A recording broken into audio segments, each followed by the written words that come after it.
Proses IVF atau persenyawaan in vitro merujuk kepada kaedah persenyawaan yang dilakukan di luar tubuh manusia. Pertama, wanita akan menerima rawatan hormon bagi merangsang penghasilan beberapa ovum. Setelah ovum mencapai kematangan, ia akan diambil melalui prosedur kursus. Pada masa yang sama, sampel sperma juga akan dikutip dan akan disediakan. Ovum dan sperma kemudiannya digabungkan di dalam makmal bagi menghasilkan embrio.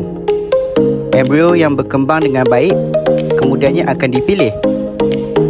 Dan satu atau lebih embrio dipindahkan semula ke dalam rahim. Jika embrio berjaya melekat pada dinding rahim, maka proses kehamilan pun akan berlaku.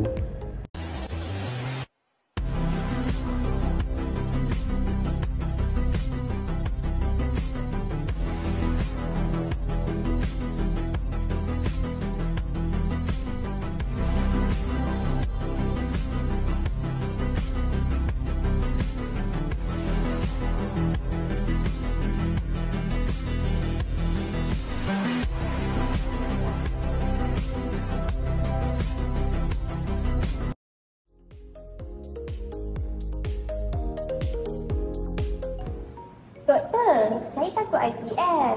Saya rasa dia macam mesej cipta anak robot. Bukan. IVF ni adalah proses persenyawaan sperma dengan ovum tapi dekat luar rahim. Oh, so bukan macam cetak baby lah. Bukan. Itu salah faham biasa. IVF ni just nak bantu persenyawaan je. Surogasi pula bila wanita lain mengandung untuk pasangan lain.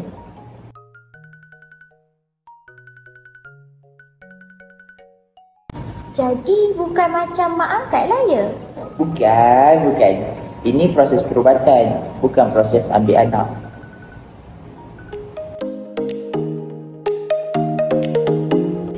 Doktor, kalau IVF ni embrio dipilih dulu sebelum dimasukkan ke rahim. Maksudnya anak saya nanti mesti sempurna kan?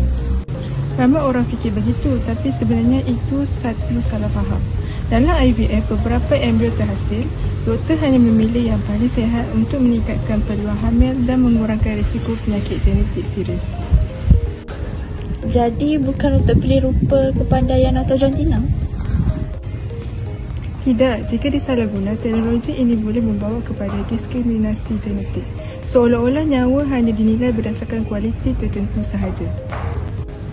Maknanya nyawa manusia pun boleh dipilih dan ditolak. Sebab itu kita perlukan pemikiran kritis dan nilai moral dalam penggunaan teknologi perubatan. Macam yang FPK ajar, ilmu mesti seimbang dengan nilai dan tanggungjawab. Betul, teknologi cuma alat, hati manusia yang tentukan hal tuju.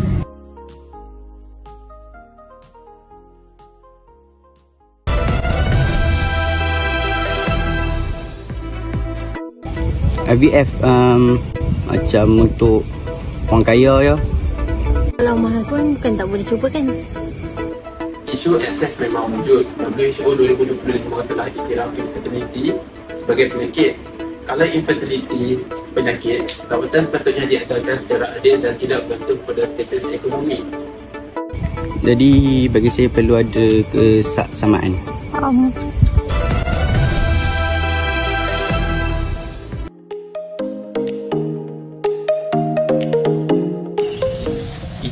Salah faham. Itu ialah instrumen fallacy. Bukan semua surrogasi ganggu keluarga. Keluarga modern mempunyai banyak bentuk.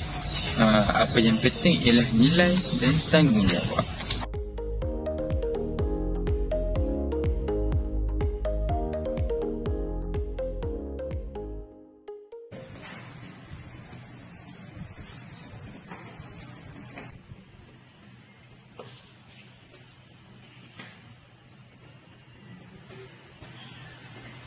Okey, kita sudah dengar yang orang cakap teknologi baru itu moral lebih baik.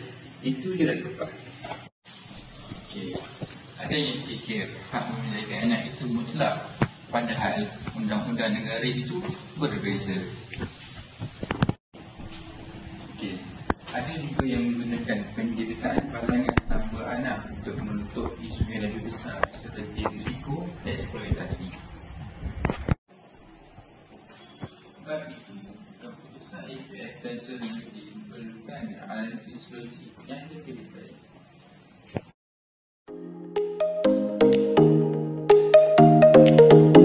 Fakta 1. Frozen embryo transfer beri peluang hamil lebih tinggi. Fakta 2. Beberapa negara masih larang surogasi komersial sebab isu eksploitasi. Fakta 3. Golongan muda lebih terbuka dengan IVF berbanding golongan tua. Fakta 4. PGT boleh kurangkan risiko keguguran.